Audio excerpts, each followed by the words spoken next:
Белек араң эле бүлбүлдөйт. Бала эмчекти оозунан чыгаргысы келбей, уйку соодо бир-эки чопулдатып коюп жатат. Бешик эңкейген бойдон Сейде ой санаага чөгүп, кыялында өткөн күндөрү чабыттап жүрөт. Сырттан терезени бирөө чирткендей болду. Көз илине түшкөн экен. Сейде башын чулгуп алып тыңшай калды. Терезе жана бир жолу акырын аяр чертилди. Баласынын оозунан эмчекти чыгарып, Сейде өйдө болуп терезеге шырп алдырбай жакындады. Көйнөгүнүн жакасын топчулай берип айны көңүлдү.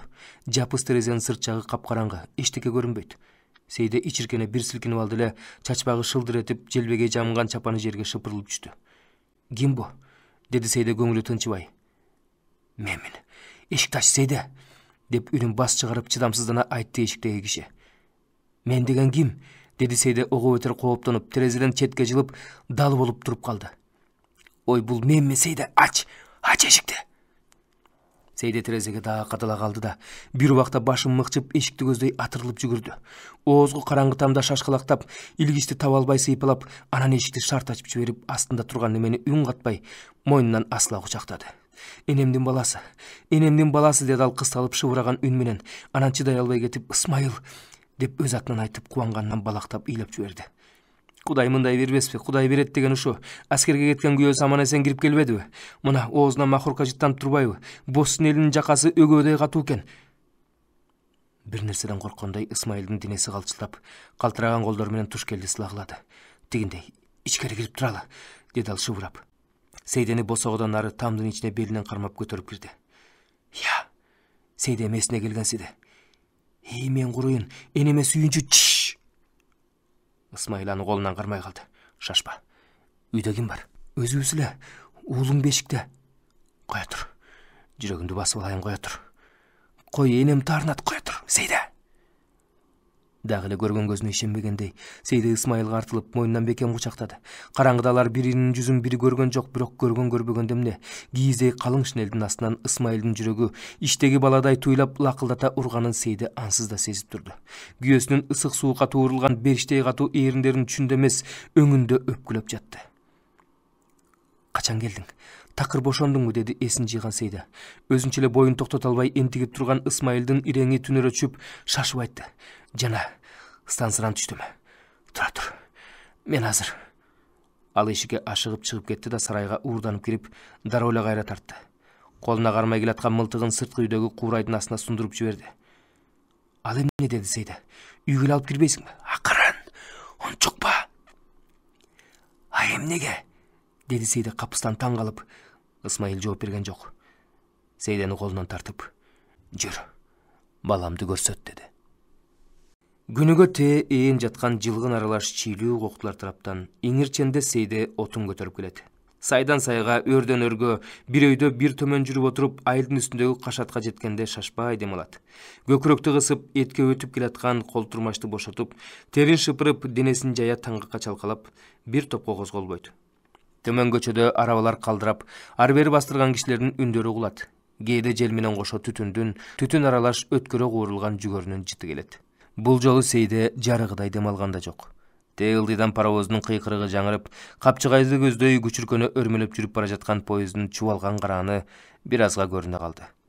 Паровоздун үнүн укканда эле Сейде шак өйдө болуп, эки жагын каранып шашып колтурмачын тартты. Өгүн Ысмайылдын эшелондон түшүп калып, түндөп качып келгени азыр жүрөктү болк этирип, паровоздун чаңырыгы көңүлдү ирэнжитип өттү.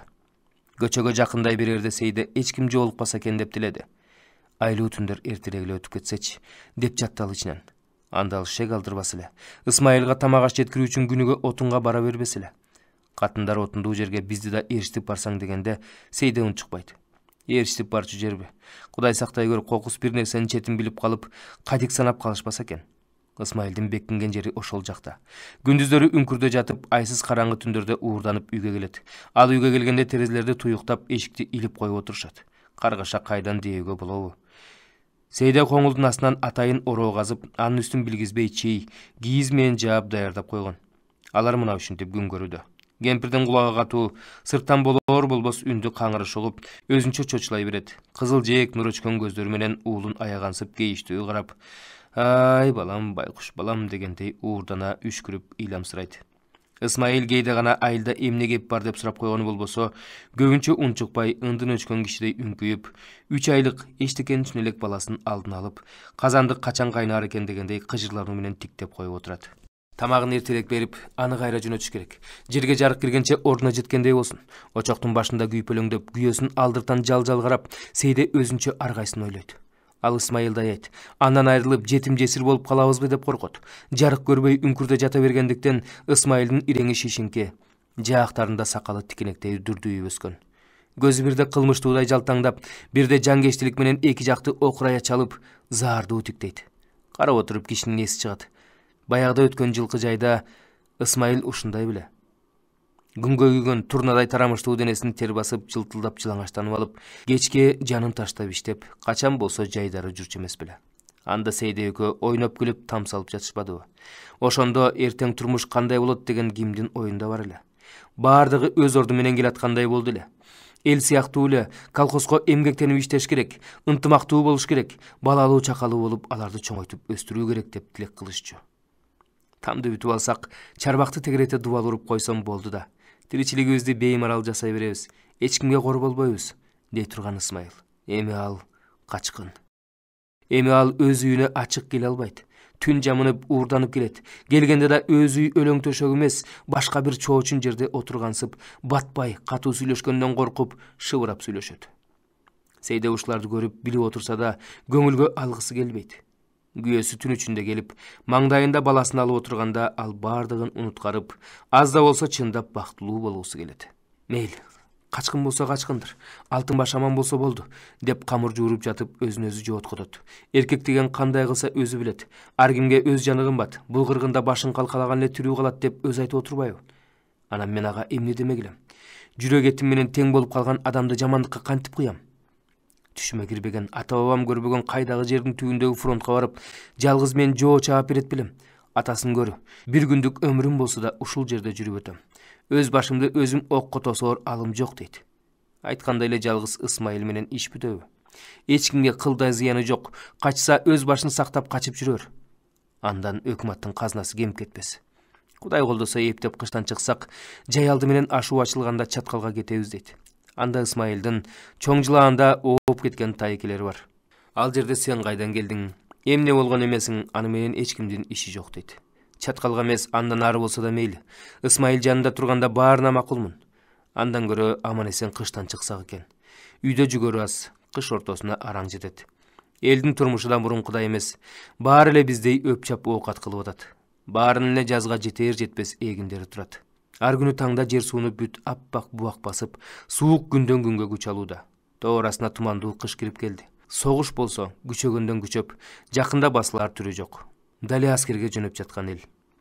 Бул жолу өңкөй 18-19дагы бетинен түгүчү элек балдар жөнөп жатты. Ботом кечеги эле жылаңайлак балдар эле. Бат эле бой салып эми карабайсыңбы? Же жаштыктын ыраатын көрбөй, же дүйнөнүн ыраатын көрбөй кетип бара жатышат. Оңбогон Герман оңбосун. Ажалың жетпеди го сенин деп кемпир чалдар таяктарын сүйрөй бүкчүңдөшүп, бозо ичилип жаткан тамдын жанында чегилүү арабалар турган жерге жыйналып жатышты. Бозокордун үйүнөн балдардын акыркы жолу кыз келиндер менен чогулуп, муң менен, мастык менен, жүрөктү элжирете толкундаткан кандайдыр өжөрлүү кайрат менен ырдагандары угулат. Секетим кетейиндер. Үнүңөрдү кайра угаар күндө бат эле келгиси бардыр, дешип кемпирлер жашын сыгат. Сейде да жородо турган.